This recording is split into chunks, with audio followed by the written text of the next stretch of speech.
The Blue Hotel by Stephen Crane. Part 1. The Palace Hotel at Fort Romper was painted a light blue, a shade that is on the legs of a kind of heron, causing the bird to declare its position against any background. The Palace Hotel, then, was always screaming and howling in a way that made the dazzling winter landscape of Nebraska seem only a gray, swampish hush. It stood alone on the prairie, and when the snow was falling, the town 200 yards away was not visible. But when the traveler alighted at the railway station, he was obliged to pass the Palace Hotel before he could come upon the company of low, clapboard houses which composed Fort Romper. And it was not to be thought that any traveler could pass the Palace Hotel without looking at it. Pat Scully, the proprietor, had proved himself a master of strategy when he chose his paints. It is true that on clear days, when the great transcontinental expresses, long lines of swaying Pullmans swept through Fort Romper, passengers were overcome at the sight, and the colt that knows the brown reds and the subdivisions of the dark greens of the East expressed shame, pity, horror, and a laugh. But to the citizens of this prairie town, and to the people who would naturally stop there, Pat Scully had performed a feat. With this opulence and splendor, these creeds, classes, egotisms that streamed through Romper on the rails day after day, they had no color in common. As if the displayed delights of such a blue hotel were not sufficiently enticing, it was Scully's habit to go every morning and evening to meet the leisurely trains that stopped at Romper and work his seduction upon any man that he might see wavering, gripsack in hand. One morning, when a snow-crusted engine dragged its long string of freight cars and its one-passenger coach to the station, Scully performed the marvel of catching 3 men. One was a shaky and quick-eyed Swede, with a great shining cheap valise. One was a tall, bronzed cowboy, who was on his way to a ranch near the Dakota line. One was a little silent man from the East, who didn't look it and didn't announce it. Scully practically made them prisoners. He was so nimble and merry and kindly that each probably felt it would be at the height of brutality to try to escape. They trudge off over the creaking board sidewalks, in the wake of the eager little Irishman. He wore a heavy fur cap squeezed tightly on his head. It caused his 2 red ears to stick out stiffly, as if they were made of tin. At last, Scully, elaborately, with boisterous hospitality, conducted them through the portals of the Blue Hotel. The room which they entered was small. It seemed to be merely a proper temple for an enormous stove, which, in the center, was humming with godlike violence. At various points on its surface, the iron had become luminous and glowed yellow from the heat. Beside the stove, Scully's son, Johnny, was playing high-five with an old farmer who had whiskers both gray and sandy. They were quarreling. Frequently, the old farmer turned his face toward a box of sawdust, colored brown from tobacco juice, that was behind the stove, and spat with an air of great impatience and irritation. With a loud flourish of words, Scully destroyed the game of cards and bustled his son upstairs with part of the baggage of the new guests. He himself conducted them to the 3 basins of the coldest water in the world. The cowboy and the Easterner burnished themselves fiery red with the water until it seemed to be some kind of metal polish. The Swede, however, merely dipped his fingers gingerly and with trepidation. It was notable that throughout this series of small ceremonies, the 3 travelers were made to feel that Scully was very benevolent. He was conferring great favors upon them. He handed the towel from one to another with an air of philanthropic impulse. Afterward, they went to the first room and, sitting about the stove, listened to Scully's officious clamor at his daughters, who were preparing the midday meal. They reflected in the silence of experienced men who tread carefully amid new people. Nevertheless, the old farmer, stationary, invincible in his seat near the warmest part of the stove, turned his face from the sawdust box frequently, and addressed a glowing commonplace to the strangers. Usually he was answered in short but adequate sentences by either the cowboy or the Easterner. The Swede said nothing. He seemed occupied in making furtive estimates of each man in the room. One might have thought that he had the sense of silly suspicion which comes to guilt. He resembled a badly frightened man. Later, at dinner, he spoke a little, addressing his conversation entirely to Scully. He volunteered that he had come from New York, where for 10 years he had worked as a tailor. These facts seemed to strike Scully as fascinating. And afterward he volunteered that he had lived at Romper for 14 years. The Swede asked about the crops and the price of labor. He seemed barely to listen to Scully's extended replies. His eyes continued to rove from man to man. Finally, with a laugh and a wink, he said that some of these western communities were very dangerous, and after his statement he straightened his legs under the table, tilted his head, and laughed again, loudly. It was plain that the demonstration had no meaning to the others. They looked at him, wondering in silence. Part 2. As the men trooped heavily back into the front room, the two little windows presented views of a turmoiling sea of snow. The huge arms of the wind were making attempts, mighty, circular, futile, to embrace the flakes as they sped. A gatepost like a still man with a balanced face stood aghast amid this profligate fury. In a hearty voice, Scully announced the presence of a blizzard. The guests of the Blue Hotel, lighting their pipes, assented with grunts of lazy masculine contentment. No island of the sea could be exempt in the degree of this little room, with its humming stove. Johnny, son of Scully, in a tone which defined his opinion of his ability as a card player, challenged the old farmer of both gray and sandy whiskers to a game of high-five. The farmer agreed with a contemptuous and bitter scoff. They sat close to the stove, and squared their knees under a wide board. The cowboy and the Easterner watched the game with interest. The Swede remained near a window, aloof, but with countenance that showed signs of his inexplicable excitement. The play of Johnny and the gray beard was suddenly ended by another quarrel. The old man arose while casting a look of heated scorn at his adversary. He slowly unbuttoned his coat, and then stalked with fabulous dignity from the room. In the discreet silence of all the other men, the Swede laughed. His laughter rang somehow childish. Men by this time had begun to look at him, askance, as if they wished to inquire what ailed him. A new game was formed jocosely. The cowboy volunteered to become the partner of Johnny, and they all then turned to ask the Swede to throw in his lot with the little Easterner. He asked some questions about the game, and, learning that it wore many names, and that he had played it when it was under an alias, he accepted the invitation. He strode toward the men nervously, as if he expected to be assaulted. Finally seated, he gazed from face to face and laughed shrilly. This laugh was so strange that the Easterner looked up quickly. The cowboy sat intent and with his mouth open, and Johnny paused, holding the cards with still fingers. Afterwards there was a short silence. Then Johnny said, "Well, let's get at it. Come on now." They pulled their chairs forward until their knees were bunched up under the board. They began to play, and their interest in the game caused others to forget the manner of the Swede. The cowboy was a board whacker. Each time that he held superior cards, he whanged them, one by one, with exceeding force, down upon the improvised table, and took the tricks with a glowing air of prowess and pride that sent thrills of indignation into the hearts of his opponents. A game with a board whacker, and it is sure to become intense. The countenances of the Easterner and the Swede were miserable whenever the cowboy thundered his aces and kings, while Johnny, his eyes gleaming with joy, chuckled and chuckled. Because of the absorbing play, none considered the strange ways of the Swede. They paid strict heed to the game. Finally, during a lull caused by a new deal, the Swede suddenly addressed Johnny. "I suppose there have been a good many men killed in this room?" The jaws of the others dropped, and they looked at him. "What the hell are you talking about?" said Johnny. The Swede laughed again, his blatant laugh, full of a kind of false courage and defiance. "Oh, you know what I mean, all right," he answered. "I'm a liar if I do," Johnny protested. The card was halted, and the men stared at the Swede. Johnny evidently felt that as the son of the proprietor he should make a direct inquiry. "Now, what might ye be driving at, mister?" he asked. The Swede winked at him. It was a wink full of cunning. His fingers shook of the edge of the board. "Oh, maybe you think I have been to nowheres. Maybe you think I'm a tenderfoot." "I don't know nothing about you," answered Johnny.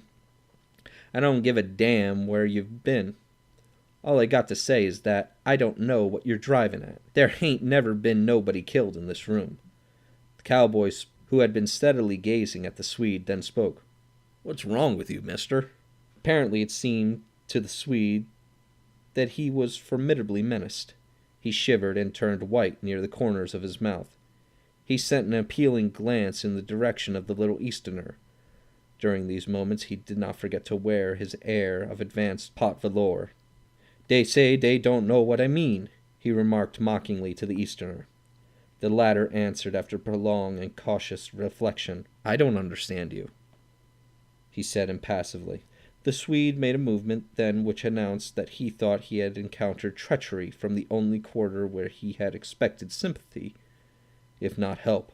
"Oh, I see you are all against me. I see."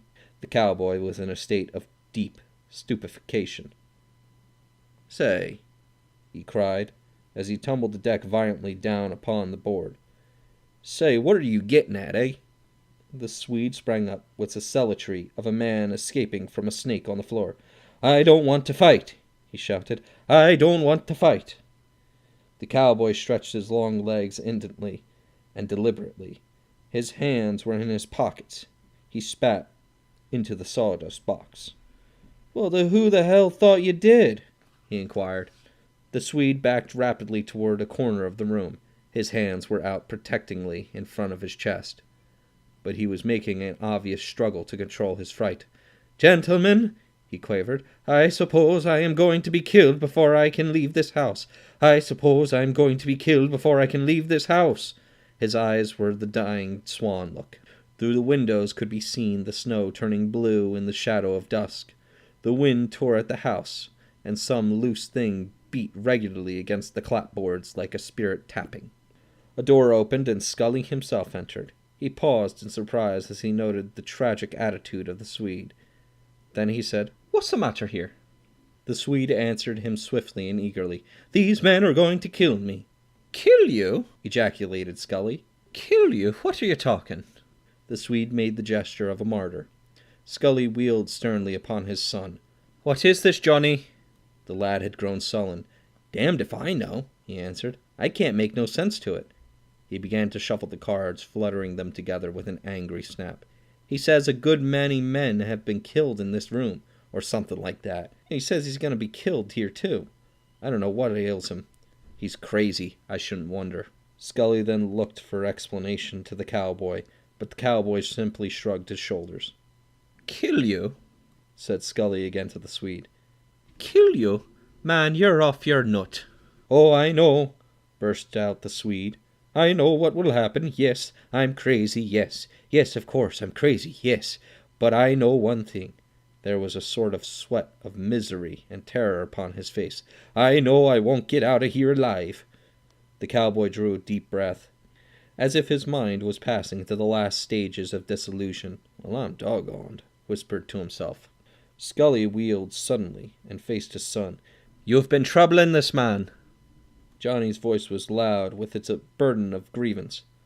"Why, good God, I ain't done nothing to him," the Swede broke in. "Gentlemen, do not disturb yourselves. I will leave this house. I will go away because—" He accused them dramatically with his glance.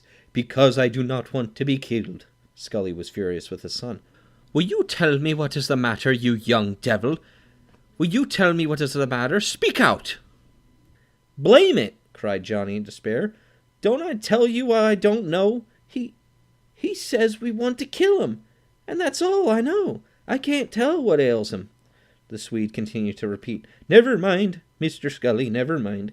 I will leave this house. I will go away, because I do not wish to be killed. Yes, of course, I am crazy, yes, but I know one thing. I will go away. I will leave this house. Never mind, Mr. Scully, never mind. I will go away." "You will not go away," said Scully. "You will not go away till I hear the reason of this business. If anybody has troubled you, I will take care of him. This is my house. You are under my roof, and I will not allow any peaceable man to be troubled here." He cast a terrible eye upon Johnny, the cowboy, and the Easterner. "Never mind, Mr. Scully, never mind. I will go away. I do not wish to be killed." The Swede moved toward the door which opened upon the stairs. It was evidently his intention to go at once for his baggage. "No, no," shouted Scully peremptorily, but the white-faced man slid by him and disappeared. "Now," said Scully severely, "what does this mean?" Johnny and the cowboy cried together. "Why, we didn't do nothing to him." Scully's eyes were cold. "No, He says you didn't. Johnny swore a deep oath. Why, this is the wildest loon I ever see. We didn't do nothing at all. We were just sitting here playing cards, and he... The father suddenly spoke to the Easterner. Mr. Blaine, He asked. what has these boys been doing?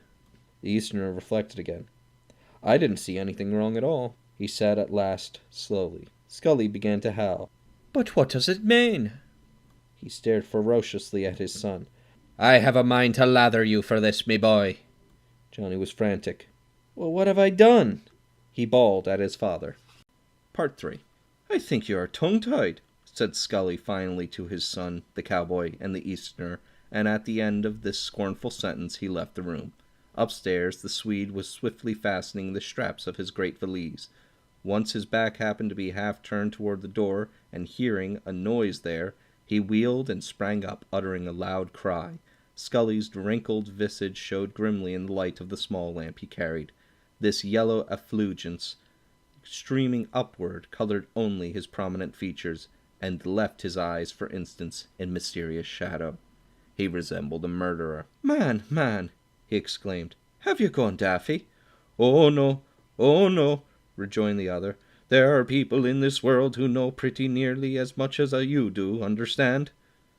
For a moment they stood gazing at each other. Upon the Swede's deathly pale cheeks were two brightly crimson and sharply edged, as if they had been carefully painted. Scully placed the light on the table and sat himself on the edge of the bed. He spoke ruminatively. By cracky, I never heard of such a thing in me life. It's a complete muddle. I can't for the soul of me think how you ever got this idea into your head. Presently he lifted his eyes and asked, And did you sure think they were going to kill you? The Swede scanned the old man as if he wished to see into his mind. I did, he said at last. He obviously suspected that this answer might precipitate an outbreak. As he pulled on a strap, his whole arm shook, the elbow wavering like a bit of paper. Scully banged his hand impressively on the footboard of the bed. Why, man, we're going to have a line of electric streetcars in this town next spring. A line of electric streetcars, repeated the Swede, stupidly. And, said Scully, there's a new railroad going to be built down from Broken Arm to here, not to mention the 4 churches and the smashin' big brick schoolhouse. Then there's the big factory, too. Why, in 2 years Romper'll be a metropolis. Having finished the preparation of his baggage, the Swede straightened himself. Mr. Scully, he said with sudden hardihood, how much do I owe you? You don't owe me anything, said the old man angrily. Yes, I do, retorted the Swede. He took 75 cents from his pocket and tendered it to Scully, but the latter snapped his fingers in disdainful refusal. However, it happened that they both stood gazing in a strange fashion at 3 silver pieces on the Swede's open palm. I'll not take your money, said Scully at last, not after what's been going on here. Then a plan seemed to strike him. Here, he cried, picking up his lamp and moving toward the door. Here, come with me a minute. No, said the Swede in overwhelming alarm. Yes, urged the old man. Come on, I want you to come and see a picture. Just across the hall, in my room. The Swede must have concluded that his hour has come. His jaw dropped and his teeth showed like a dead man's. He ultimately followed Scully across the corridor, but he had the step of one hung in chains. Scully flashed the light high on the wall of his own chamber. There was revealed a ridiculous photograph of a little girl. She was leaning across a balustrade of a gorgeous decoration, and the formidable bang to her hair was prominent. The figure was as graceful as an upright sled skate, and, withal, it was of the hue of lead. There, said Scully tenderly, that's the picture of my little girl that died. Her name was Carrie. She had the purtiest hair you ever saw. I was that fond of her. Turning then, he saw that the Swede was not contemplating the picture at all, but instead was keeping keen watch on the gloom in the rear. Look, man, cried Scully heartily. That's the picture of my little gal that died. Her name was Carrie. And then here's the picture of my oldest boy, Michael. He's a lawyer in Lincoln and doing well. I gave that boy a grand education, and I'm glad for it now. He's a fine boy. Look at him now. Ain't he bold as blazes, him there in Lincoln, an honoured and respected gentleman? "An honoured and respected gentleman," concluded Scully with a flourish, and, so saying, he smote the Swede jovially on the back. The Swede faintly smiled. "Now," said the old man, "there's only one more thing." He dropped suddenly to the floor and thrust his head beneath the bed. The Swede could hear his muffled voice. "I'd keep it under me pillar if it wasn't for that boy Johnny. Then there's the old woman. Where is it now? I never put it twice in the same place. Ah, now come out with you." Presently he backed clumsily from under the bed, dragging with him an old coat rolled in a bundle. "I fetched him," he muttered. Kneeling on the floor, he unrolled the coat and extracted from its heart a large yellow-brown whiskey bottle. His first maneuver was to hold the bottle up to the light, reassured apparently that nobody had been tampering with it. He thrust it with a generous movement toward the Swede. The weak-kneed Swede was about to eagerly clutch this element of strength, but he suddenly jerked his hand away and cast a look of horror upon Scully. "Drink," said the old man affectionately. He had risen to his feet and now stood facing the Swede. There was a silence. Then again Scully said, "Drink." The Swede laughed wildly. He grabbed the bottle, put it in his mouth, and as his lips curled absurdly around the opening and his throat worked, he kept his glance, burning with hatred, upon the old man's face. Part 4. After the departure of Scully, the three men, with the cardboard still upon their knees, preserved for a long time an astounded silence. Then Johnny said, "That's the doggonest Swede I ever see." "He ain't no Swede," said the cowboy scornfully. "Well, what is he then?" cried Johnny. "What is he then?" "It's my opinion," replied the cowboy deliberately. "He's some kind of Dutchman." It was a venerable custom of the country to entitle as Swedes all light-haired men who spoke with a heavy tongue. In consequence, the idea of the cowboy was not without its daring. "Yes, sir," he repeated. "It's my opinion this feller is some kind of Dutchman." "Well, he says he's a Swede anyhow," muttered Johnny sulkingly. He turned to the Easterner. "What do you think, Mr. Blanc?" "Oh, I don't know," replied the Easterner. "What do you think makes him act that way?" said the cowboy. "Well, he's frightened." The Easterner knocked his pipe against the rim of the stove. "He's clearly frightened out of his boots." "What at?" cried Johnny and the cowboy together. The Easterner reflected over his answer. "What at?" cried the others again.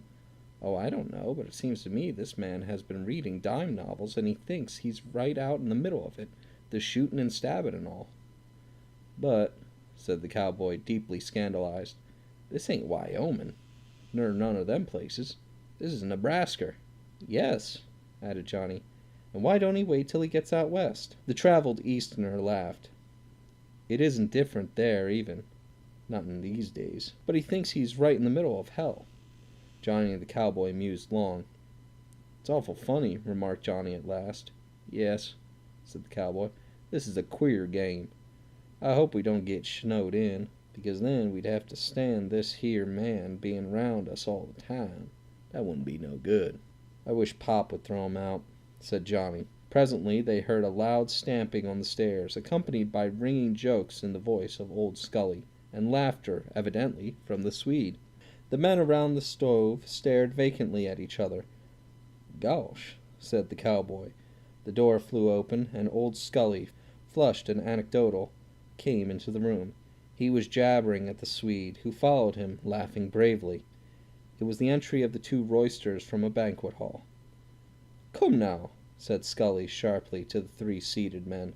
"Move up and give us a chance at the stove." The cowboy and the Easterner obediently sided their chairs to make room for the newcomers. Johnny, however, simply arranged himself in a more indolent attitude, and then remained motionless. "Come, get over there," said Scully. "Plenty of room on the other side of the stove," said Johnny. "Do you think we want to sit in the draught?" roared the father. But the Swede here interposed with the grandeur of confidence. "No, no, let the boy sit where he likes," he cried in a bullying voice to the father. All right, said Scully, deferentially. The cowboy and the Easterner exchanged glances of wonder.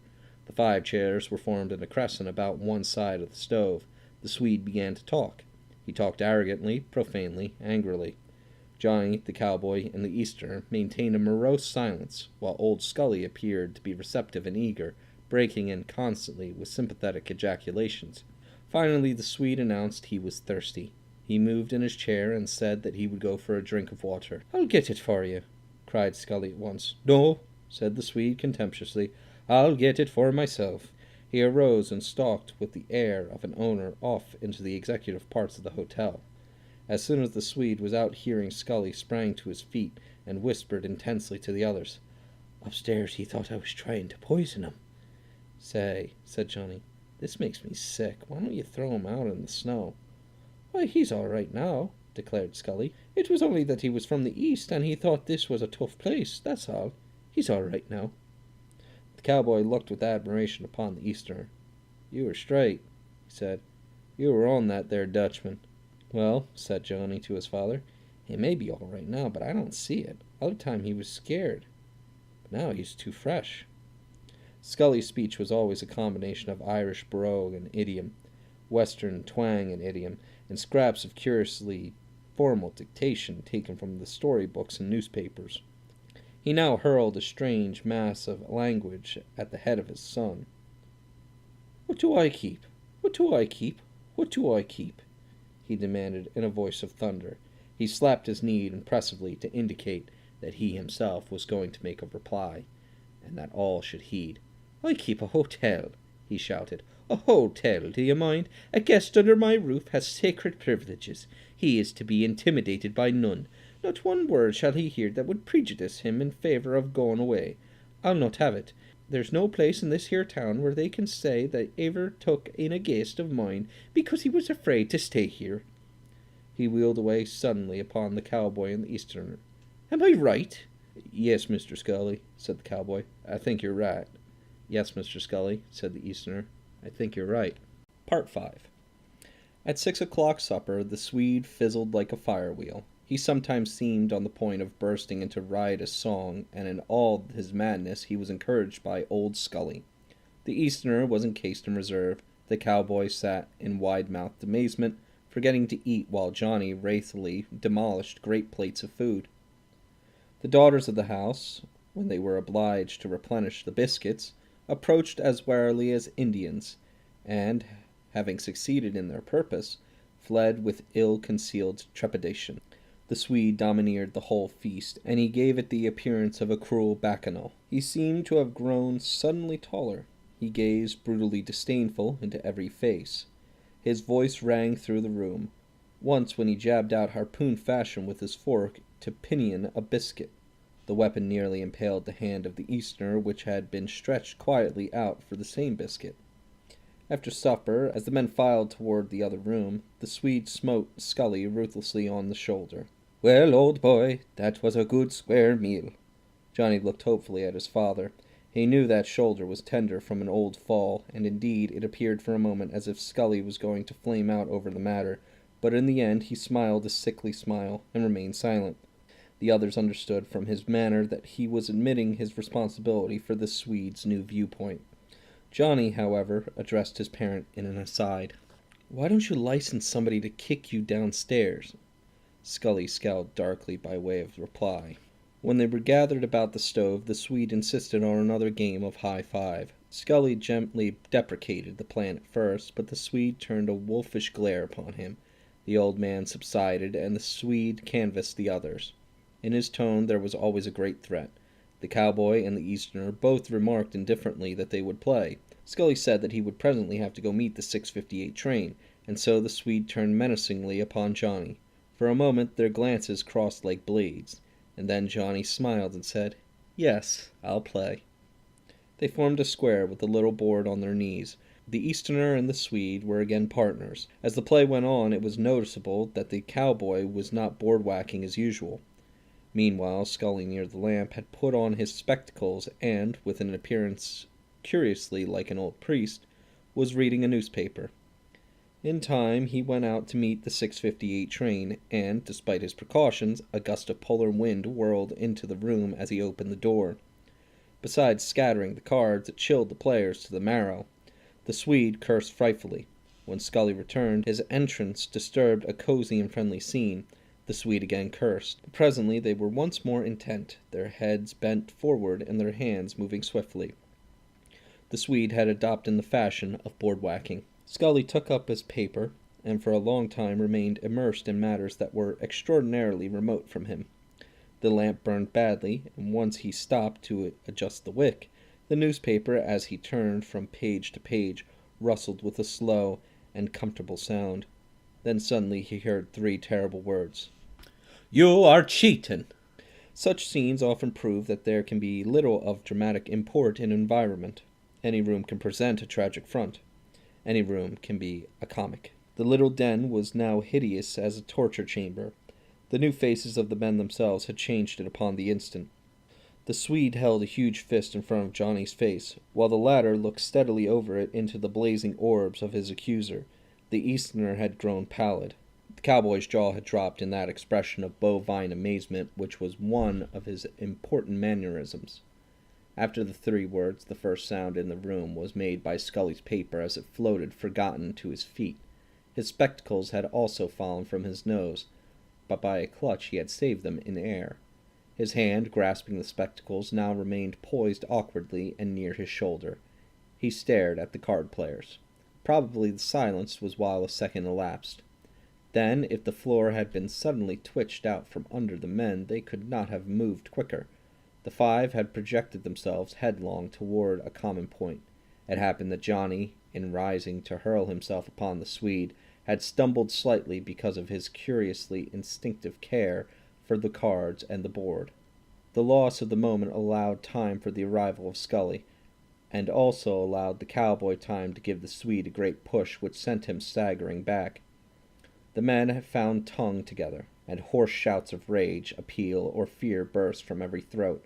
The cowboy pushed and jostled feverishly at the Swede, and the Easterner and Scully clung wildly to Johnny. But through the smoky air, above the swaying bodies of the peace compellers, the eyes of the 2 warriors ever sought each other in glances of challenge that were at once hot and steely. Of course the board had been overturned, and now the whole company of cards was scattered over the floor, where the boots of the men trampled the fat and painted kings and queens as they gazed with their silly eyes at the war that was waging above them. Scully's voice was dominating the yells. "Stop now! Stop, I say! Stop now!" Johnny, as he struggled to burst through the rank formed by Scully and the Easterner, was crying, "Well, he says I cheated. He says I cheated. I won't allow no man to say I cheated. If he says I cheated, he's a—" The cowboy was telling the Swede, "Quit now. Quit, do you hear?" The screams of the Swede never ceased. "He did cheat. I saw him. I saw him." As for the Easterner, he was importuning his voice that was not heeded. "Wait a moment, can't you? Oh, wait a moment. What's the good of a fight over a game of cards? Wait a moment." In this tumult, no complete sentences were heard. "Cheat. Quit. He says." These fragments pierced the uproar and rang out sharply. It was remarkable that whereas Scully undoubtedly made the most noise, he was the least heard of any of the riotous band. Then suddenly there was a great cessation. It was as if each man had paused for breath, and although the room was still lighted with the anger of men, it could be seen that there was no danger of immediate conflict. And at once Johnny, shouldering his way forward, almost succeeded in confronting the Swede. "What did you say I cheated for? What did you say I cheated for? I don't cheat, and I won't let no man say I do." The Swede said, "I saw you. I saw you." "Well," cried Johnny, "I'll fight any man what says I cheat." "No, you won't," said the cowboy. "Not here." "Ah, be still, can't you?" said Scully, coming between them. The quiet was sufficient to allow the Easterner's voice to be heard. He was repeating, "Oh, wait a moment, can't you? What's the good of a fight over a game of cards? Wait a moment." Johnny, his red face appearing above his father's shoulder, hailed the Swede again. "Did you say I cheated?" The Swede showed his teeth. "Yes." "Then," said Johnny, "we must fight." "Yes, we fight," roared the Swede. He was like a demoniac. "Yes, fight. I'll show you what kind of a man I am. I'll show you who you want to fight. Maybe you think I can't fight. Maybe you think I can't. I'll show you, you skin, you card sharp. Yes, you cheated. You cheated. You cheated." "Well, let's go at it then, mister," said Johnny coolly. The cowboy's brow was beaded with sweat from his efforts in intercepting all sorts of raids. He turned in despair to Scully. "What are you going to do now?" A change had come over the Celtic visage of the old man. He now seemed all eagerness. His eyes glowed. Well, let them fight, he answered stalwartly. I can't put up with it any longer. I've stood this damned Swede till I'm sick. We'll let them fight. Part 6. The men prepared to go out of doors. The Easterner was so nervous that he had great difficulty in getting his arms into the sleeves of his new leather coat. As the cowboy drew his fur cap down over his ears, his hands trembled. In fact, Johnny and Old Scully were the only ones who displayed no agitation. These preliminaries were conducted without words. Scully threw open the door. "Well, come on," he said. Instantly, a terrific wind caused the flame of the lamp to struggle at its wick, while a puff of black smoke sprang from the chimney top. The stove was in mid-current of the blast, and its voice swelled to equal the roar of the storm. Some of the scarred and bedabbled cards were caught up from the floor and dashed helplessly against the farther wall. The men lowered their heads and plunged into the tempest as into a sea. No snow was falling, but great whirls and clouds of flakes, swept up from the ground by the frantic winds, were streaming southward with the speed of bullets. The covered land was blue with the sheen of an unearthly satin, and there was no other hue save where, at the low black railway station, which seemed incredibly distant, one light gleamed like a tiny jewel. As the men floundered into a thigh-deep drift, it was known that the Swede was bawling out something. Scully went to him, put a hand on his shoulder, and projected an ear. "What's that you say?" he shouted. "I say," bawled the Swede again, "I won't stand much show against this gang. I know you'll all pitch on me." Scully smote him reproachfully on the arm. "Tut, man!" he yelled. The wind tore the words from Scully's lips and scattered them far alee. "You are all a gang of—" boomed the Swede, but the storm also seized the remainder of this sentence. Immediately turning their backs upon the wind, the men had swung around a corner to the sheltered side of the hotel. It was the function of the little house to preserve here, amid the great devastation of snow, an irregular V-shape of heavily encrusted grass which crackled beneath the feet. One could imagine the great drifts piled against the windward side. When the party reached the comparative peace of this spot, it was found that the Swede was still bellowing. "Oh, I know what kind of thing that is. I know you'll all pitch on me. I can't lick you all." Scully turned upon him panther fashion. "You'll not have to whip on all of us. You'll have to whip my son, Johnny. And the man who troubles you during that time will have to deal with me." The arrangements were swiftly made. The two men faced each other, obedient to the harsh commands of Scully, whose face, in the subtly luminous gloom, could be seen set in the austere impersonable lines that are pictured on the countenances of the Roman veterans. The Easterner's teeth were chattering, and he was hopping up and down like a mechanical toy. The cowboy stood rock-like. The contestants had not stripped off any clothing. Each was in his ordinary attire. Their fists were up, and they eyed each other in a calm that had elements of lionel cruelty in it. During the pause, the Easterner's mind, like a film, took lasting impressions of the three men. The iron-nerved master of the ceremony, the Swede, pale, motionless, terrible, and Johnny, serene yet ferocious, brutish yet heroic. The entire prelude had in it a tragedy greater than the tragedy of action, and this aspect was accentuated by the long, mellow cry of the blizzard, as it sped the tumbling and wailing flakes into the black abyss of the south. "No!" said Scully. The two combatants leaped forward and crashed together like bullocks. There was heard the cushioned sound of blows and of a curse squeezing out from between the tight teeth of one. As for the spectators, the Easterner's pent-up breath exploded from him with a pop of relief, absolute relief from the tension of the preliminaries. The cowboy bounded into the air with a yowl. Scully was immovable as from supreme amazement and fear at the fury of the fight which he himself had permitted and arranged. For a time the encounter in the darkness was such a perplexity of flying arms that it presented no more detail than would a swiftly revolving wheel. Occasionally a face, as if illumined by a flash of light, would shine out ghastly and marked with pink spots.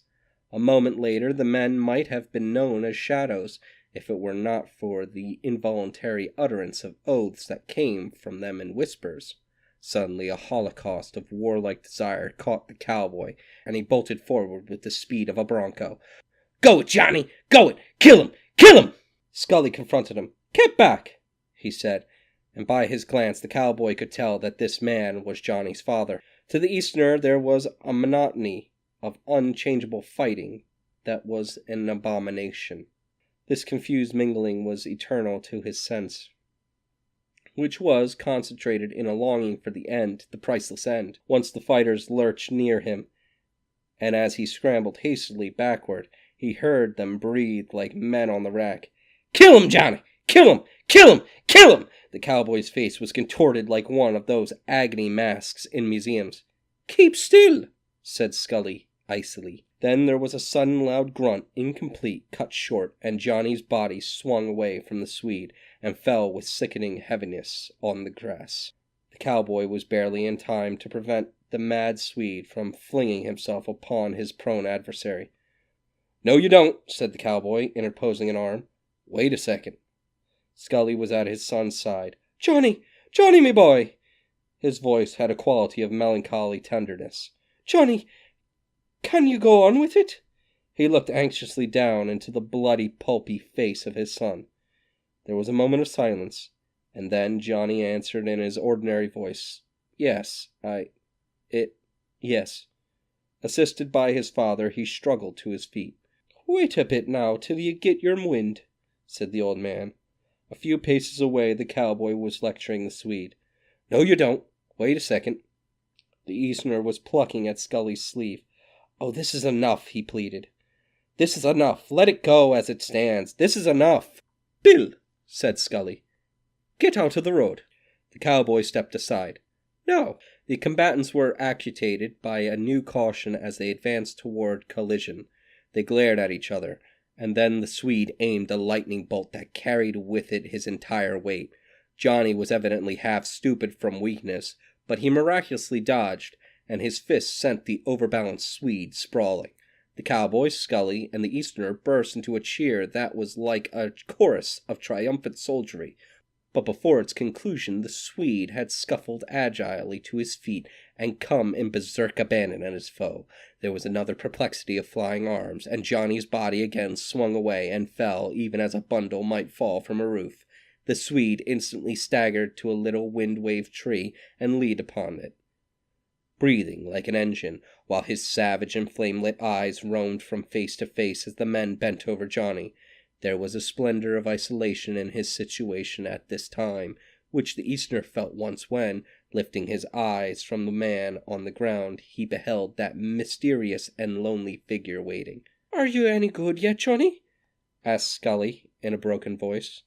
The son gasped and opened his eyes languidly. After a moment he answered, "No, I ain't any good any more." Then from shame and bodily ill he began to weep, the tears furrowing down through the blood stains on his face. "He was too heavy for me."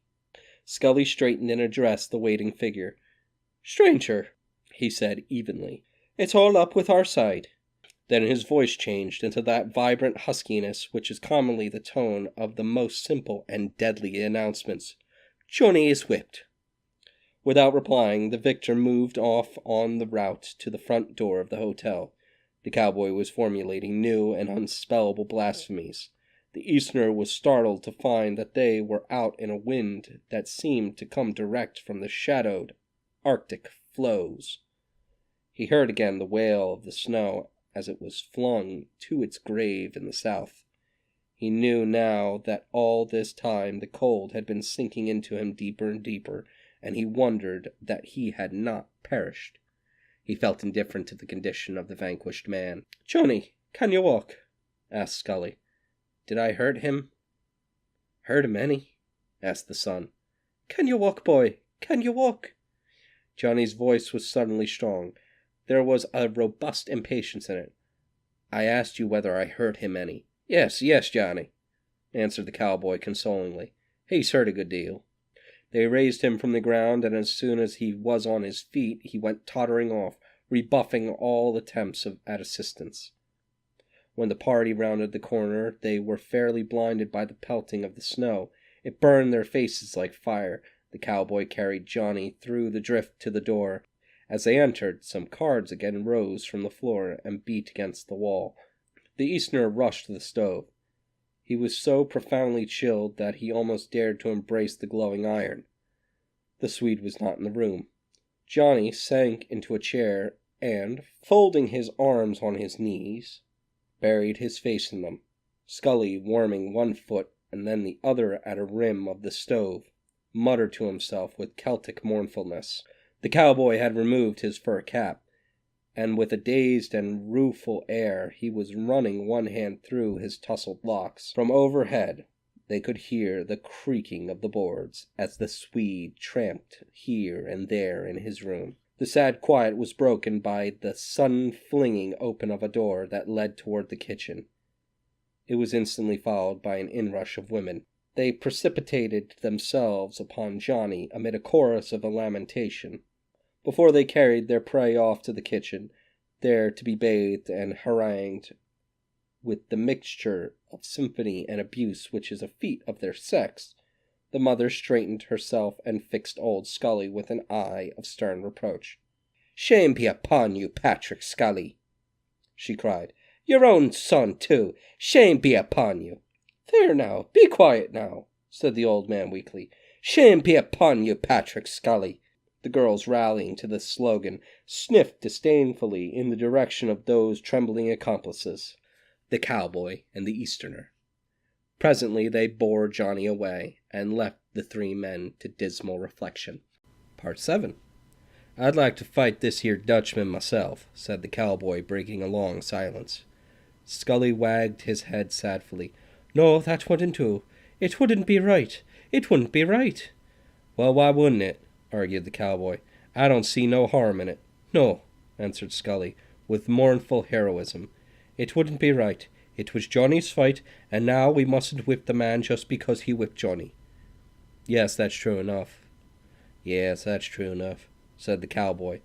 "But he better not get fresh with me, because I couldn't stand no more of it." "You'll not say a word to him," commanded Scully, and even then they heard the tread the Swede on the stairs. His entrance was made theatric. He swept the door back with a bang and swaggered to the middle of the room. No one looked at him. "Well," he cried insolently at Scully, "I suppose you'll tell me now how much I owe you." The old man remained stolid. "You don't owe me nothing." "Huh?" said the Swede. "Huh? Don't owe him nothing?" The cowboy addressed the Swede. "Stranger, I don't see how you could come to be so gay around here." Old Scully was instantly alert. "Stop!" he shouted, holding his hand forth, fingers upward. "Bill, you shut up!" The cowboy spat carelessly into the sawdust box. "I didn't say a word, did I?" he asked. "Mr. Scully," called the Swede, "how much do I owe you?" It was seen that he was attired for departure, and that he had his valise in his hand.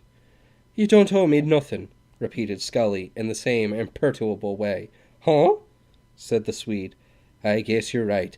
I guess if it was any way at all, you'd owe me something. That's what I guess." He turned to the cowboy. "Kill him! Kill him! Kill him!" he mimicked, and then guffawed victoriously. "Kill him!" He was convulsed with ironical humor. But he might have been jeering the dead. The three men were immovable and silent, staring with glassy eyes at the stove. The Swede opened the door and passed into the storm, giving one derisive glance backward at the still group. As the door was closed, Scully and the cowboy leaped to their feet and began to curse. They trampled to and fro, waving their arms and smashing into the air with their fists. "Oh, but that was a hard minute," wailed Scully. "That was a hard minute, him there leering and scoffing. One bang at his nose was worth $40 to me that minute. How did you stand it, Bill?" "How did I stand it?" cried the cowboy, in a quivering voice. "How did I stand it? Oh!" The old man burst into sudden brogue. "I'd like to take that Swede," he wailed, and hold him down on shunt floor and bait him to jelly with a stick. The cowboy groaned in sympathy. I'd like to get him by the neck and hammer him. He brought his hand down on a chair with a noise like a pistol shot. Hammer that there Dutchman until he couldn't tell himself from a dead coyote. I'd bait him until I'd show him things. And then together they raised a yearning, fanatic cry. Oh, if we could. Yes, yes. And then oh. Party. The Swede tightly gripped his valise, tacked across the face of the storm as if carried by sails. He was following a line of little naked grasping trees which, he knew, must mark the way of the road. His face, fresh from the pounding of Johnny's fists, felt more pleasant than pain in the wind and in driving the snow. A number of square shapes loomed upon him finally, and he knew them as the houses of the main body of the town. He found a street and made travel along it, leaning heavily upon the wind whenever, at a corner, a terrific blast caught him. He might have been in a deserted village. We picture the world as thick with conquering and elate humanity, but here, with the bugles of a tempest pealing, it was hard to imagine a peopled earth. One viewed the existence of man then as a marvel, and conceded a glamour of wonder to these lice which were caused to cling to a whirling, fire-smitten, ice-locked, disease-stricken, space-lost bulb. The conceit of man was explained by this storm to be the very engine of life. One was a coxcomb, not to die in it. However, the Swede found a saloon. In front of it, an indomitable red light was burning, and the snowflakes were made blood-colored as they flew through the circumscribed territory of the lamps shining. The Swede pushed open the door of the saloon and entered. A sanded expanse was before him, and at the end of it 4 men sat about a table, drinking. Down on one side of the room extended a radiant bar, and its guardian was leaning upon his elbows, listening to the talk of the men at the table. The Swede dropped his valise upon the floor, and smiling fraternally upon the barkeeper, said, "Give me some whiskey, will you?" The man placed a bottle, a whiskey glass, and a glass of ice-thick water upon the bar. The Swede poured himself an abnormal portion of whiskey and drank it in 3 gulps. "Pretty bad night," remarked the bartender, indifferently. He was making the pretension of blindness which is usually a distinction of his class, but it could have been seen that he was furtively studying the half-erased bloodstains on the face of the Swede. "Bad night," he said again. "Oh, it's good enough for him," replied the Swede, heartily, as he poured himself some more whiskey. The barkeeper took his coin and maneuvered it through its reception by the highly nickeled cash machine. A bell rang. A card labeled 20 cents had appeared. "No," continued the Swede, "this isn't too bad weather. It's good enough for me." "So?" murmured the barkeeper, languidly. The copious drams made the Swede's eyes swim, and he breathed a trifle heavier. "Yes, I like this weather. I like it. It suits me." It was apparently his design to impart a deep significance to these words. "So?" murmured the barkeeper again. He turned to gaze dreamily at the scroll-like birds and bird-like scrolls which had been drawn with soap upon the mirrors in the back of the bar. "Well, I guess I'll take another drink," said the Swede presently. "Have something?" "No, thanks. I'm not drinking," answered the bartender. Afterward he asked, "How did you hurt your face?" The Swede immediately began to boast loudly. "Why, in a fight. I thumped the soul out of a man down here at Scully's Hotel." The interest of the 4 men at the table was at last aroused. "Who was it?" said one. "Johnny Scully," blustered the Swede, "son of the man what runs it. He will be pretty nearly dead for some weeks, I can tell you. I made a nice thing of him. I did. He couldn't get up. They carried him in the house. Have a drink?" Instantly the men in some subtle way encased themselves in reserve. "No thanks," said one. The group was of curious formation. 2 were prominent local businessmen. 1 was the district attorney, and 1 was a professional gambler of the kind known as square. But a scrutiny of the group would not have enabled an observer to pick the gambler from the men of more reputable pursuits. He was, in fact, a man so delicate in manner when among people of fair class, and so judicious in his choice of victims, that in the strictly masculine part of the town's life he had come to be explicitly trusted and admired. People called him a thoroughbred. The fear and contempt with which his craft was regarded was undoubtedly the reason why his quiet dignity shone conspicuous above the quiet dignity of men who might be merely hatters, billiard-makers, or grocery clerks. Beyond an occasional unwary traveler who came by rail, the gambler was supposed to prey solely upon reckless and senile farmers, who, when flush with good crops, drove into town in all the pride and confidence of an absolutely invulnerable stupidity. Hearing at times in circuitous fashion of the despoilment of such a farmer, the important men of Romper invariably laughed in contempt of the victim, as if they thought of the wolf at all. It was with a kind of pride at the knowledge that he would never dare think of attacking their wisdom and courage. Besides, it was popular that this gambler had a real wife and 2 real children in a neat cottage in a suburb, where he led an exemplary home life. And when anyone even suggested a discrepancy in his character, the crowd immediately vociferated descriptions of this virtuous family circle. Then men who led exemplary home lives, and men who did not lead exemplary home lives, all subsided in a bunch, remarking that there was nothing more to be said. However, when a restriction was placed upon him, as for instance when a strong clique of members of the new Pollywog Club refused to permit him, even as a spectator, to appear in the rooms of the organization, the candor and gentleness with which he accepted the judgment disarmed many of his foes and made his friends more desperately partisan. He invariably distinguished between himself and a respectable romper man so quickly and frankly that his manner actually appeared to be a continual broadcast compliment. And one must not forget to declare the fundamental fact of his entire position in Romper. It is irrefutable that in all affairs outside his business, and all matters that occur eternally and commonly between man and man, this thieving card-player was so generous, so just, so moral, that in a contest he could have put to flight the consciences of 9/10 of the citizens of Romper. And so it happened that he was seated in this saloon with the 2 prominent local merchants and the district attorney. The Swede continued to drink raw whiskey, meanwhile babbling at the barkeeper and trying to induce him to indulge in potations. "Come on, have a drink. Come on." "What? No? We'll have a little one then. By God, I've whipped a man tonight, and I want to celebrate. I whipped him good too, gentlemen," the Swede cried to the men at the table. "Have a drink?" "Shh," said the barkeeper. The group at the table, although furtively attentive, had been pretending to be deep in talk, but now a man lifted his eyes toward the Swede and said shortly, "Thanks, we don't want any more." At this reply the Swede ruffled out his chest like a rooster.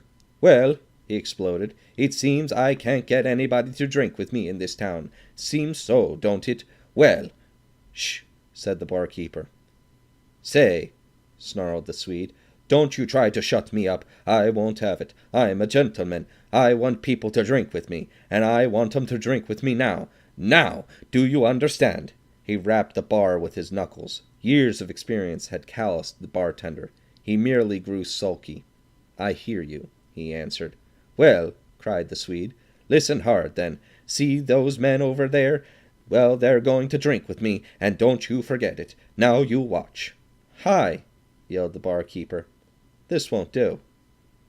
"Why won't it?" demanded the Swede. He stalked over the table, and by chance laid his hand upon the shoulder of the gambler. "How about this?" he said wrathfully. "I ask you to drink with me." The gambler simply twisted his head and spoke over his shoulder. "My friend, I don't know you." "Oh, hell!" answered the Swede. "Come and have a drink. Now, my boy," advised the gambler kindly, "take your hand off my shoulder and go away and mind your own business." He was a little slim man, and it seemed strange to hear used the tone of heroic patronage to the burly Swede. The other men at the table said nothing. "What? You won't drink with me, you little dude? I'll make you then. I'll make you." The Swede had grasped the gambler frenziedly at the throat and was dragging him from his chair. The other men sprang up. The barkeeper dashed around the corner of his bar. There was a great tumult, and then was seen a long blade in the hand of the gambler. It shot forward, and a human body, the citadel of virtue, wisdom, power, was pierced as easily if it had been a melon. The Swede fell with a cry of supreme astonishment. The prominent merchants and the district attorney must have at once tumbled out of the place backward. The bartender found himself hanging limply to the arm of a chair and gazing into the eyes of a murderer. "Henry," said the latter as he wiped his knife on one of the towels that hung beneath the bar rail, "you tell him where to find me. I'll be home waiting for him." Then he vanished. A moment afterward the barkeeper was in the street dinning through the storm for help and, moreover, companionship. The corpse of the Swede, alone in the saloon, had its eyes fixed upon the dreadful legend that dwelt atop of the cash machine. This registers the amount of your purchase. Part 9. Months later, the cowboy was frying pork over the stove of a little ranch near the Dakota line, and when there was a quick thud of hoofs outside, and presently the Easterner entered with the letters and the papers. "Well," said the Easterner at once, "the chap that killed the Swede has gotten 3 years. Wasn't much, was it?" "He has? 3 years." The cowboy poised his pan of pork while he ruminated upon the news. 3 years? That ain't much." "No, it was a light sentence," replied the Easterner as he unbuckled his spurs. "Seems there was a good deal of sympathy for him in Romper." "If the bartender had been any good," observed the cowboy thoughtfully, "he would have gone in and cracked that there Dutchman on the head with a bottle in the beginning of it and stopped all this here murdering." "Yes, 1,000 things might have happened," said the Easterner tardily. The cowboy returned his pan of pork to the fire, but his philosophy continued. "It's funny, ain't it? If he hadn't said Johnny was cheating, he'd be alive this minute. He was an awful fool. Game played for fun, too, not for money. I believe he was crazy." "I feel sorry for that gambler," said the Easterner. "Oh, so do I," said the cowboy.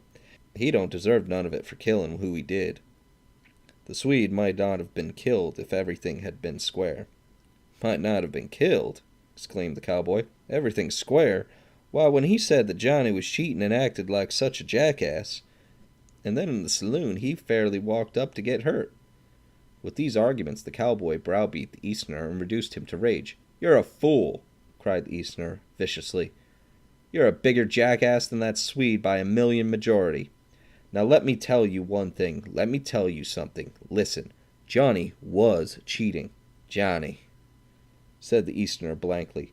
There was a minute of silence, and then he said robustly, "Why, no, the game was only for fun." "Fun or not," said the Easterner, "Johnny was cheating. I saw him. I know it. I saw him. And I refused to stand up and be a man. I let the Swede fight it out alone. And you were simply puffing around the place and wanting to fight. And then old Scully himself. We are all in on it. This poor gambler isn't even a noun. He is a kind of an adverb. Every sin is the result of a collaboration. We, 5 of us, have collaborated in the murder of the Swede. Usually there are from a dozen to 40 women really involved in every murder, but in this case it seems to be only 5 men. You, I, Johnny, old Scully, and that fool of an unfortunate gambler came merely as a culmination, the apex of a human movement, and gets all the punishment." The cowboy, injured and rebellious, cried out blindly into the fog of a mysterious theory. "Well, I didn't do anything, did I?"